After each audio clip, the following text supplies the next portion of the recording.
أصلي وأسلم وبارك على سيدنا محمد وعلى آله وصحبه أجمعين. ازيكم عاملين ايه؟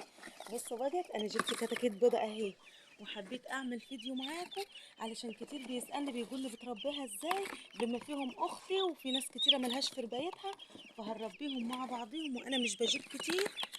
أنا يا دوبك جبت 20 كتكوت أهو، محبش أكتر، أجيب على قدي علشان خاطر ايه، هو أكله كتير ومصاريفه تقيلة، فهو على قدينا يعني. وبسم الله ما شاء الله، لما ربنا ما يبارك ما يبقوا حلوين خالص ويملوا الدنيا. فجبتهم اهو شويه، انا قلت هطلعهم شويه في الشمس دلوقتي.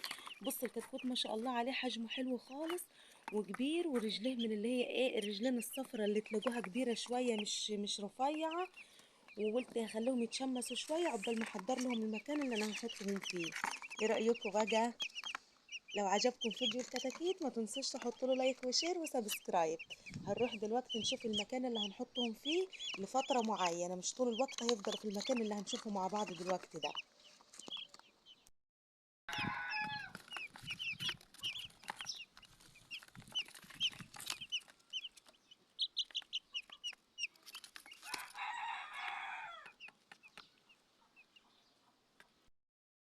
بصوا انا عامله البوكسيه دي اهي، عاملاها علشان خاطر بحط فيها الكتاكيت لما تبقى عمر يوم، احط شويه تبن او شويه نشاره الموجود عندي. وان كانت حجمها كبير بروح حاطه كرتونه هنا في النص نقسمها على قد ايه حجم الكتاكيت، علشان ما تبقاش كبيره عليهم قوي. والجو ساقع دلوقتي، لكن لو في الصيف مش هنقسمها، هنخليها كلها زي ما هي. خلاص اهو. وانا حاطه لها لنده بسلك هنا كمان اهي، لنده بسلك، بس طبعا ايه، انا كنت اللنده البيضه دي بستعملها في الصيف. دلوقتي انا هجيب لنده ايه حمرا بقى، وهجيب لهم العلف اهو. اللمبه دي انا كنت مركباها بيضه علشان خاطر طول الصيف عادي مفيش مشاكل، مش لازم لمبه حمرا يعني. دلوقتي هغيرها وهنجيبها حمرا عشان تدفيهم لفتره قليله يعني. بسم الله. والعلف اهو لازم نحط في علافه صغيره علشان خاطر ما يبهدلوش تحتيهم وما ياكلوش. وانا هنا دلوقتي بحط لهم تحصينات اهو، فيلركول، علشان خاطر ده حلو اقوى تحصين. انا بجيب الجزازه دي ب100 جنيه، هي طبعا ايه في ب25 جنيه حجم صغير، بس انا لما اجيبها عشان كل الطيور يعني. السرنج هو المفروض السنتي على اللتر، اللي هي ايه الزجاجه الحجم ده، بس دي طبعا حجم صغير على قدهم دلوقتي، فانا هحط حوالي نص سنتي بس كده. وهنبدأ نزود المية اهو. بسم الله. انا اصلا جايباهم امبارح بس ما كنتش فاضية، كنت مشغولة شوية، كنت صورت امبارح. دلوقتي بقت ايه، انا استقبلتهم امبارح على مية بسكر، ولو عايزين محلول ماشي، مش عايزين خلاص عادي مية بسكر وخلاص. وهنبدأ الدواء والتحصينات بسم الله.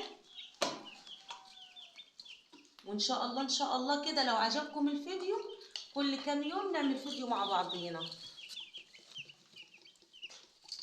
بس كده انا هسيبهم ايه، اغطي عليهم لها غطا كده حلوه علشان خاطر ما فيش قطط ولا في اي حاجه تيجي عندهم اهو. وانور لهم اللمبه واسيبهم مع نفسهم. انا كنست الاوضه كلها علشان خاطر ان شاء الله لما الاقيهم كبروا على البوكسيه دي هنقولهم في المكان هنا، هنطهر المكان ونعقمه بحاجه حلوه خالص. وتبقى بص ما بقولكوش يعني، ان شاء الله ان شاء الله نبقى نعمله مع بعضينا، وبعد كده نحوط ليهم ونقولهم في المنطقه دي ان شاء الله. بس لما احس ان هم ايه كبروا شويه الحجم 10 ايام مثلا او اسبوع بس كده. بص كمان بالمرة كنت في نوع بط اسمه نوع بط العابد، فأنا كنت جايبة منه 4 بطيات، فذبحت 2 وقاعدين 2، فقلت هذبحهم معاكم كمان في الفيديو بالمرة علشان خاطر تشوفوه، عشان في ناس كتيرة ما جابتش البط ده، وأنا من ضمن الناس اللي ما كانتش بتجيب بط العابد، لكن جبته وجربته أول مرة. بسم الله ما شاء الله عليه، حلو خالص وبيكبر جوام. ونحط له علف شوية أيام وبعد كده نعمل له خلطة شيش مع فول مع علف مع كده، بياكل وبيبقى حلو وحجمه بسم الله ما شاء الله عليه من 45 يوم. عايزة تزودي عن كده شهرين براحتك، بس هو نوع بح كويس وحلو وما شاء الله عليه يعني. فاحنا هنذبح البطيتين دول كمان مع بعضينا، وايه بقات عشان نبقى ايه عملنا فيديو حلو للفراخ والطيور النهارده. خلاص يا حبايبي هروح اذبحهم واحنا بننضف فيهم نشوفهم مع بعضينا.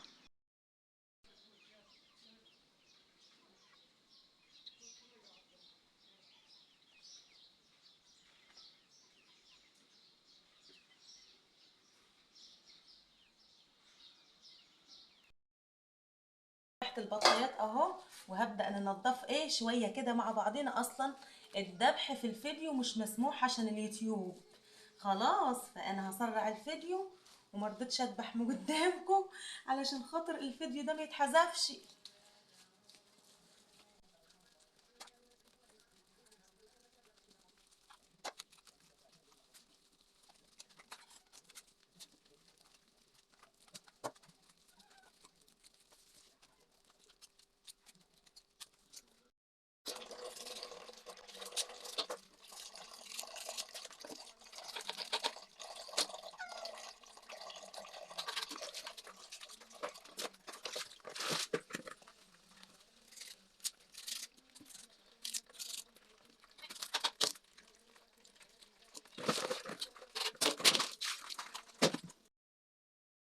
انا خلصت البط نظافة اهو، هكيسهم واحطهم في الفريزر وقت ما احنا عايزين هنطلع ونعمل. ما شاء الله عليه بط العابد حلو، وكلكم جربوه هاتوه. يعني كتير مننا مش عايز يجيبه عشان ايه، كله متعود على المسكوف يعني.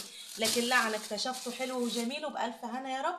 وان شاء الله قبل ما نطبخ منه اطلع نطيبه صحيح، نسويه يعني كده صحيح، نقطعه، ووقتها نبقى نغسل بالملح وبالليمون. انا مش بغسل بملح وبليمون دلوقتي عشان بعدين اغسله تاني فعليه. ونحط الكبده والجمصه في كيس عشان خاطر ما تعملش لون على البطايه.